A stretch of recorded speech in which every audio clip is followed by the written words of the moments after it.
This ABC15 flash briefing is sponsored by Sanderson Ford. All roads lead to Sanderson Ford. Hello, I'm Faye Fredericks with your top stories from ABC15 Arizona. New details tonight about the wrong-way crash that killed 3 GCU freshmen. DPS says based on 911 calls, they believe the driver drove at least 10 miles in the wrong direction before crashing. We're told the driver is a 25-year-old man from Tempe. His name is not being released yet because he's still in the hospital. Investigators do suspect impairment.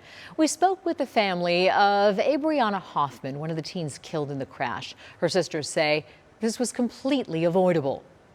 It could have been completely avoidable, and we lost 3 beautiful people because of it. And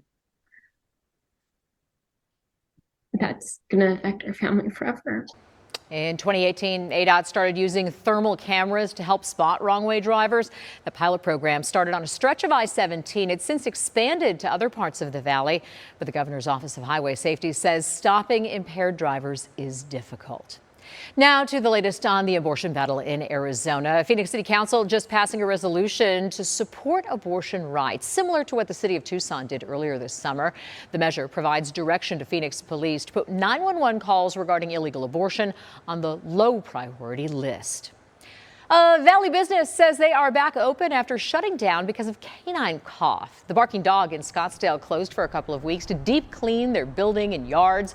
The doggy daycare and kennel says the area is dealing with an aggressive strain of the illness.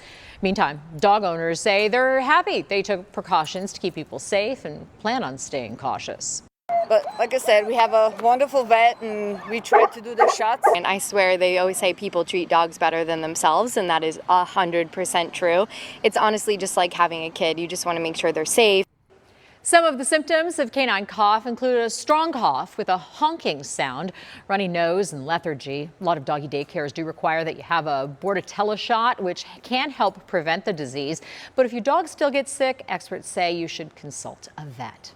Sneak peek at the concessions inside Mullett Arena from our partners, the Phoenix Business Journal. They're reporting big-name restaurants, including Shack's Big Chicken, Cold Beer and Cheeseburgers, and Venezio's Pizza will open up in Mullett Arena. Of course, there will also still be traditional favorites like hot dogs and popcorn. The grand opening is this Friday at ASU Hockey's home opener. This weekend is the annual Phoenix Pride Parade and Festival. Ahead of the big events, want to highlight another effort they're currently working on to commemorate not just the history of Pride in the Valley, but also the history of our LGBTQ community. The Arizona LGBTQ Plus History Project is looking for pictures, videos, and artifacts from people all across the state as they work to preserve these stories for future generations. It's always amazing because people say there's no history here, but oh my gosh, we have so much amazing history that has really changed the globe and has done it from right here. So if people have stories they'd like to share or photos, so we're looking for all kinds of images that represent the community. If you'd like to contribute or learn more about the History Project, just head to phoenixpride.org. Do you have a consumer problem or problems with your landlord? Next Tuesday, October 18th, Let Joe Know is going on the road to Tempe Marketplace. You can get free help from consumer experts and attorneys with everything from family law, tenant-landlord disputes, rental assistance, and general consumer questions. Just head out to Tempe Marketplace between 5 and 7 p.m. The event is open to anyone with questions. Also in Tempe, the Ironman race will impact traffic this Sunday. There's several road restrictions because of the event. Most of the closures are around Tempe Town Lake between Priest and McClintock. To see all the closures, head to ABC15.com.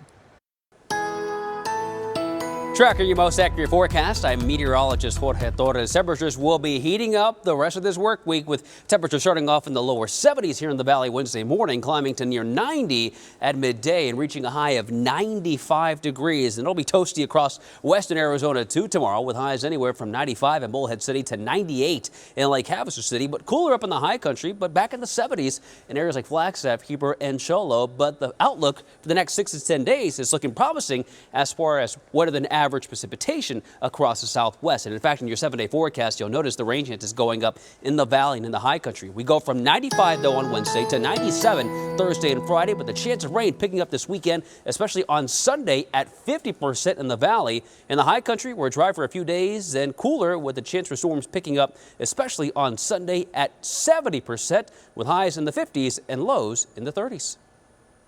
This ABC15 flash briefing is sponsored by Sanderson Ford. All roads lead to Sanderson Ford.